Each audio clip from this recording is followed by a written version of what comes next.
할렐루야. 오늘도 수요 기도에 참여한 여러분 환영하며 축복합니다. 오늘도 말씀을 붙잡고 간절히 기도할 때 기도 응답의 능력을 체험하는 이 밤이 되기를 주님의 이름으로 축원합니다. 오늘 우리에게 주시는 하나님 말씀은 사무엘하 16장 1절에서 14절까지 말씀이고요. 이 말씀으로 사단의 전략을 분별하라 라는 제목으로 은혜를 나누고자 합니다.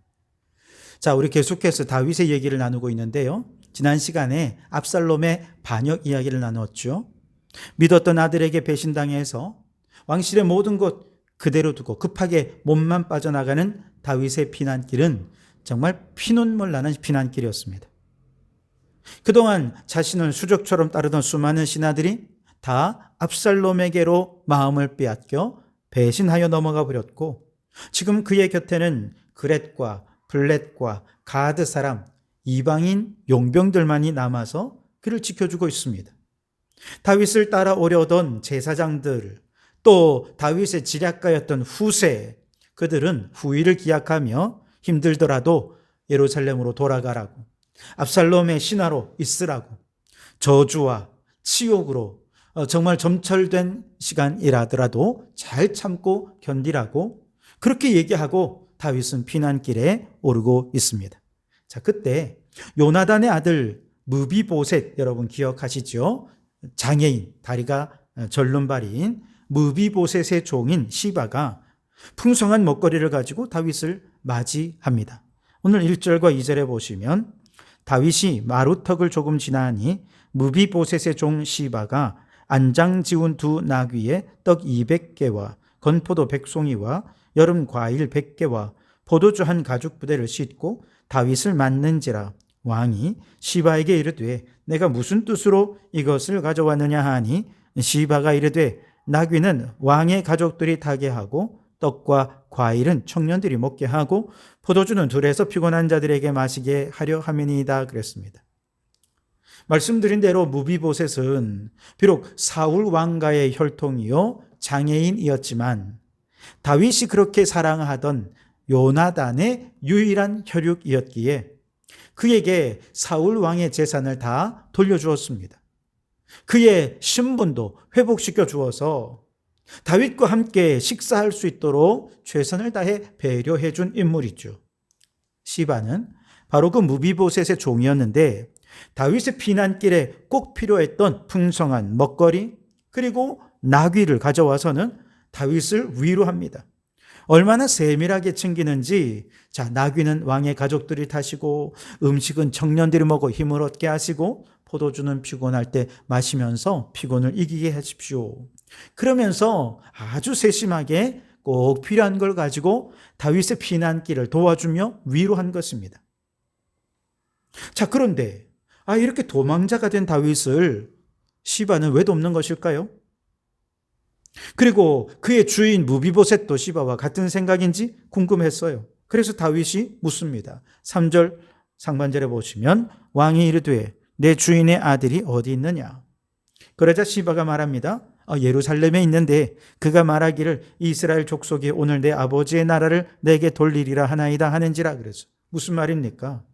시바의 입에서 나온 무비보셋에 관한 소식은 아주 가슴 아픈 소식이었습니다. 다윗이 무비보셋을 얼마나 잘해주었습니까? 그런데 이 무비보셋이 압살롬이 반역한 걸 너무너무 좋아하고 축하하면서 야, 이제 내 아버지의 나라를 내게 돌릴 때가 되었구나. 그러면서 나라가 혼란한 틈을 타서 사울 왕과를 회복하기 위해 모략을 꾸미고 있다라는 소식을 듣게 된 것이죠. 그래서 화가 난 다윗은요, 두 번 생각하지도 않고 사실을 제대로 알아보려 하지도 않고 그냥 그 자리에서 선언합니다. 4절에 보시면 왕이 시바에게 이르되 무비보셋에게 있는 것이 다 내 것이니라 하니라. 시바가 이르되 내가 절하나이다. 내 주 왕이여 내가 왕 앞에서 은혜를 입게 하옵소서 하니라. 무슨 말입니까? 무비보셋이 가진 재산을 다 빼앗아 시바야 이거 네 해라. 그에게 선물로 준 것입니다. 그러나 시바의 이 말은 거짓말이었습니다. 19장으로 껑충 건너가 보면 이제 압살롬의 반역이 다 끝나고 다윗이 다시 예루살렘 궁으로 복귀할 때 무비보셋이 다윗을 맞으러 직접 나왔어요. 그것도 왕이 떠난 날부터 평안히 돌아오는 날까지 수염도 깎지 않고 옷도 빨지 않고 다윗 왕의 고난과 함께하는 의미에서 일부러 불편하게 지내다가 왕이 환궁한다 하는 소식을 듣고 얼마나 기뻤던지 한 걸음에 달려와서 다윗을 맞이하는 것입니다. 그리고 그가 하는 말이 왕이 피난 갈 때 자기도 오고 싶었지만 자신은 장애인이라 시바가 자신을 도와주어야 올 수 있는데 시바가 자기 도와주지 않고요. 오히려 자기 혼자 와서는 왕 앞에서 자신을 중상모략하고 모함하는 바람에 왕이 저를 오해하고 있었습니다. 제가 지금까지는 배신자로 낙인 찍혀 있었지만 억울합니다 라고 호소한 것이죠. 그때 다윗은 비로소 자신이 시바에게 속았다는 사실을 깨닫게 됩니다. 그리고 시바에게 무비보셋의 모든 재산을 다 주겠다고 약속한 결정이 아주 잘못된 결정임을 비로소 깨닫게 된 것이죠. 무비보셋의 종 시바는 다윗은 비록 지금 반역을 당해 도망가지만 이대로 끝낼 사람이 아니라는 걸 알았어요. 또한 압살롬은 다윗을 대신할 만한 그릇이 되지 못한다고 생각했습니다. 그 정도로 판단력이 좋은 사람이었죠. 그래서 다윗은 반드시 다시 돌아올 것이고 지금 다윗을 도와주면 다윗이 다시 왕권을 회복했을 때 자신에게 큰 유익이 있겠다 생각을 했고 그리고 이참에 무비보셋의 재산도 한몫 챙겨야 되겠다라고 생각해서 다윗을 도와준 것이었던 것입니다. 한마디로 머릿속으로 모든 계산을 다 끝내놓고 다윗을 돕고 겉으로 선한 척, 위로하는 척 그렇게 하면서 유익을 챙겨가고 그 과정에서 중상모략을 일삼았던 것이죠. 바로 여기서 우리가 주목해야 할 것이 있습니다. 시바의 이런 행동은 사단이 사용하는 전형적인 방법이라는 거죠. 화려한 말의 위로와 더없이 친절한 행동, 당장에 절대적으로 필요한 것들까지 아주 세심하고 세밀하게 챙겨와서 다윗을 섬기면서 입술로는 무비보셋에 대해 중상모략한 것이죠. 여러분, 중상모략이라는 말의 뜻은 모략, 즉 간사한 꾀를 내어서 상대방의 중심에 큰 상처를 준다라는 뜻입니다. 시바의 모략은 무엇이었습니까? 선의를 가장한 것이었습니다.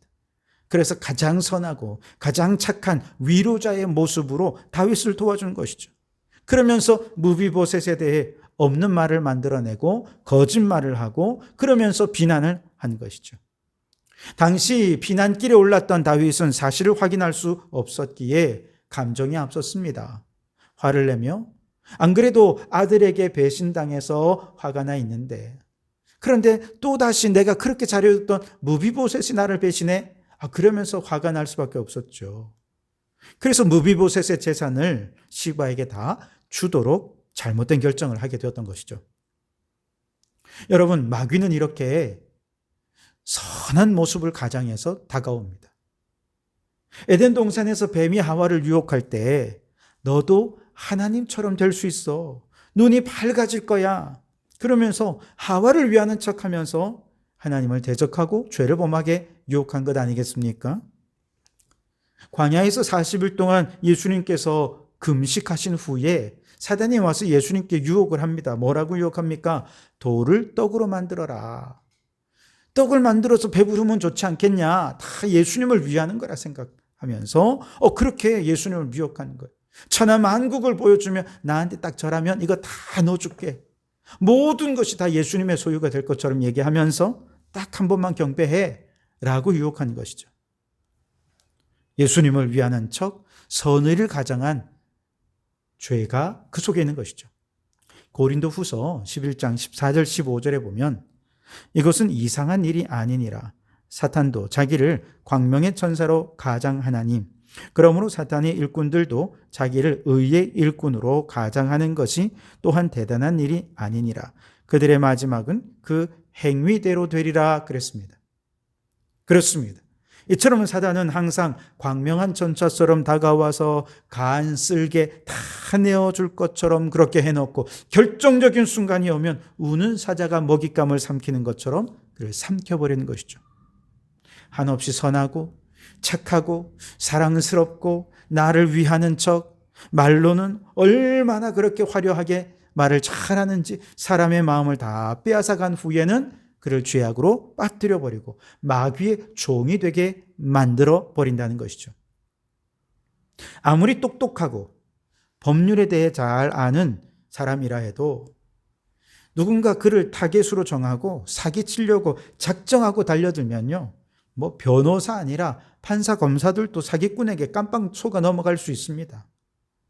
마찬가지입니다. 사람이 아무리 똑똑하고 대단한 분별력이 있다 해도 사탄이 와가지고요, 가려운 거 긁어주고 아첨하고 뇌물과 간사한 말로써 그렇게 와서 살살살살 이렇게 녹이면요, 자기도 모르게 마음의 문을 열고 마귀를 받아들여서 그만 마귀의 종로로 타게 되고 마는 것이죠. 그러므로 여러분, 우리는 사단에게 속지 않도록 늘 깨어 기도해야 됩니다. 베드로전서 4장 7절에 만물의 마지막이 가까이 왔으니 그러므로 너희는 정신을 차리고 근신하여 기도하라 그랬습니다. 여러분, 우리가 깨어 있는다라고 해서 혹시 이 사람이 나를 배신하지는 않을까? 이 사람이 나에게 중상모략하지는 않을까? 그러면서 사람들을 볼 때마다 다 의심의 눈초리로 바라보고 그들을 믿지 못한다면 여러분, 그것도 올바른 태도가 되지 못합니다. 요한계시록 2장에 나오는 에베소 교회 보세요. 교회에 들어온 이단들을 의심하느라고 첫사랑을 다 잃어버렸습니다. 사랑이 식어진 교회가 되어버리고 냉담한 교회가 되어버리고 말았죠. 우리가 끊임없이 남을 의심한다면 우리도 똑같이 첫사랑을 잃어버릴 것이고 사랑이 식어진 신앙, 또 냉담한 교회가 될 수밖에 없을 것입니다. 그러니 여러분, 한편으로 우리가 사단에게 속지 않도록 늘 깨어 기도하지만 또한 우리는 우리 주변의 그 누구도 시바와 같이 사탄의 도구가 되지 않도록 우리 옆에 있는 사람들을 위해 기도해 줘야 됩니다.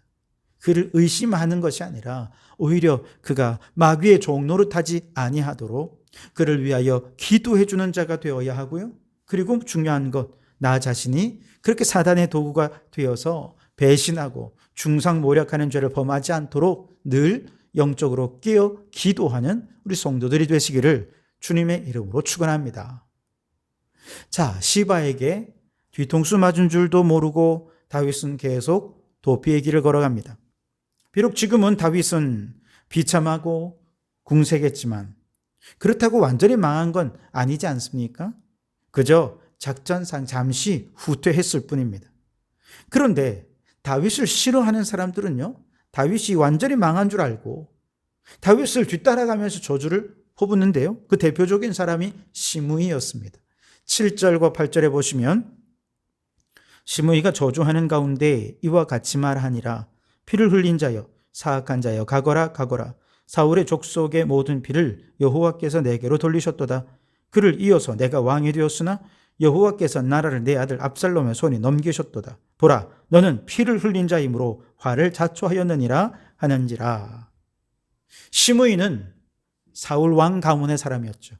다윗이 사울 왕의 자리를 빼앗았다라고 생각했고 다윗 때문에 사울 왕의 가문이 몰락하게 되었다라고 생각하면서 모든 책임을 다윗에게 탓했습니다. 그러다가 다윗이 도망치고 있다라고 하는 소식을 듣고 아들 압살롬이 반역했다라고 하는 소식을 듣고 계속해서 다윗이 도망가는 그 길을 따라다니며 다윗을 막 저주하는 거예요. 그러자 군대장관 아비새가 다윗에게 그의 머리를 베게 해 주십시오 요청하지만 다윗은 생각이 달랐습니다. 오늘 10절 말씀해 보시면 왕이 이르되 수루야의 아들들아 내가 너희와 무슨 상관이 있느냐 그가 저주하는 것은 여호와께서 그에게 다윗을 저주하라 하심이니 내가 어찌 그리하였느냐 할 자가 누구겠느냐 하고 그랬습니다. 여러분, 누군가가 나를 욕하고 나를 비난하고 나를 저주할 때 우리는 그를 어떻게 대해야 할지 참 어렵지요. 근데 성경은 우리가 몇 가지 그를 대하는 방법을 생각해 볼 수 있는데요. 직접까지 따지는 방법이 있겠죠. 그런데 이는 거의 90% 이상 싸움으로 번질 수 있습니다. 그러면 나도 그 사람과 똑같은 악한 자가 되고 말지요. 사태는 더 악화되고 나도 악한 자가 되니 가장 나쁜 방식입니다. 두 번째로 이런 경우를 당했을 때 피할 수 있으면 빨리 피하는 것도 한 방법이 됩니다. 그러면 욕도 덜 먹고 충돌도 피할 수 있으니까요. 물론 그렇다고 그가 저주가 끝나는 거냐? 그렇지는 않습니다. 계속해서 그가 이제 저주와 욕을 계속해서 할 것입니다. 그러니 이 방법도 썩 좋은 방법이 아니죠. 세 번째 방법은 한 귀로 듣고 한 귀로 흘리는 것입니다. 사실 이렇게 할 수 있으면 얼마나 좋겠어요. 악한 자가 아무리 욕을 해도 저주를 퍼부어도 내가 그걸 한 귀로 흘릴 수 있으면 상처를 덜 받을 수 있지 않겠습니까? 근데 그게 참 어려워요. 저주의 말들은 화살처럼 마음에 박혀서 상처가 됩니다. 상처는 골마서 더 큰 고통을 가져오게 되죠. 그러니 이것도 썩 좋은 방법은 아닙니다. 마지막 네 번째 방법이 있는데 바로 오늘 다윗이 취한 방법입니다. 나를 욕하는 사람은 하나님을 대신해서 나를 욕하는 것이다 라고 생각하는 것이죠. 이 전제가 있습니다. 나는 욕먹어도 싼 죄인이다. 겸손함을 전제로 해서 내게 퍼부는 욕설이 하나님이 나를 책망하시는 하나님의 음성이다 라고 겸손히 믿음으로 받는 것이죠. 그러면 오히려 나를 욕하는 사람을 통해 내가 성장하게 될 것입니다. 사실 시므이는 다윗이 사울을 죽이고 왕위를 찬탈했다고 생각해서 피 흘린 자여 사악한 자여 하면서 아주 저주를 퍼부었죠. 그러나 그건 사실이 아니었습니다. 우리 너무 잘 알고 있지 않습니까? 사울 왕은 왜 죽었습니까? 그가 교만해서 하나님의 영이 떠났기 때문이죠. 다윗 왕이 왕이 된 이유는 무엇입니까? 하나님이 그에게 기름을 부어 주었기 때문에 왕이 된 것입니다. 그러니 다윗의 입장에서는 시므이의 저주가 억울할 수 있습니다. 그를 붙잡고 멱살을 잡으면서 내가 한 일이 아니야. 나는 피 흘린 적이 없어. 그러면서 억울함을 호소하고 변론할 수 있겠죠. 그러나 다윗은 그렇게 하지 않았어요. 왜냐? 그에게 또 다른 책임이 있었잖아요. 우리아의 죽음에 대한 책임이 있잖아요. 그건 부인할 수가 없습니다. 피 흘린 자가 맞습니다. 그러니 다윗은 이 욕을 먹고 저주를 받아도 마땅한 사람인 거죠. 다윗은 시므이의 저주를 통해 정신을 바짝 차리고 다시는 피 흘리는 왕이 되지 않기 위해서 힘쓰게 된 것입니다. 여러분, 교회 안에서도 예를 들어 어떤 한 교인이 다른 교인에게 야 이놈아 정신 차려. 영문도 없이 비난하고 욕을 했다고 생각해 보십시오. 그 말은 분명히 기분 나쁜 말이지만 생각해 보니 내가 지금 정신 차려야 될 때인 것이죠. 왜냐? 영적으로 너무 나태해져 있고 세상 일에 너무 게을러져 있었기 때문에 그렇습니다. 바로 그런 상황에서 이놈아 정신 차려 라고 하는 욕을 들었을 때 우리는 어떻게 해야 됩니까? 나는 욕 먹어도 싸다. 그리고 이 음성은 하나님이 내게 들려주시는 음성이다 라고 받으면서 맞아. 지금 내가 정신 차려야 될 때지 라고 생각하면서 다시 영적인 긴장을 되찾고 또 부지런함을 회복한다면 아마 그 저주와 욕설을 통해 그 믿음은 훨씬 더 성장하게 될 것입니다. 그러니 여러분, 살다 보면 뜬금없이 욕을 먹을 때가 있을 것입니다.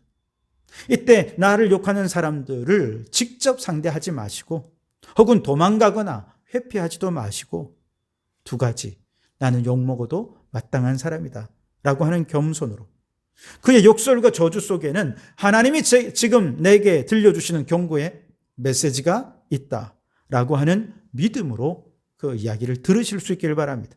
그래서 나를 욕하는 바로 그 사람을 통해서 우리의 믿음이 훨씬 더 성장하게 되기를 주님의 이름으로 축원합니다. 기도하겠습니다.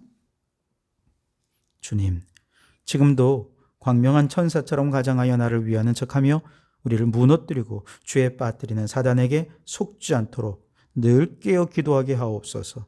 우리 주변의 그 누구도 저 시바와 같이 사탄의 도구가 되지 않게 하옵소서. 나 자신이 사탄의 도구가 되어 배신하고 중상모략하는 범죄자가 되지 않게 늘 깨어 기도하는 자가 되게 해 주옵소서. 오 주님, 살다 보면 나를 욕하고 저주하는 사람을 만날 텐데 그때 그를 직접 상대하지 말게 하시고 무시하거나 도망가거나 회피하지 않게 하시고 오직 겸손함으로 그리고 그 사람을 통해 주님이 지금 내게 경고의 메시지를 보내노라 믿음으로 그 말씀을 듣고 변화되는 저희들이 되게 해 주옵소서. 그리하여 나를 욕하는 사람을 통해 나의 믿음이 성장하게 도와주시옵소서. 예수님 이름으로 기도드립니다. 아멘.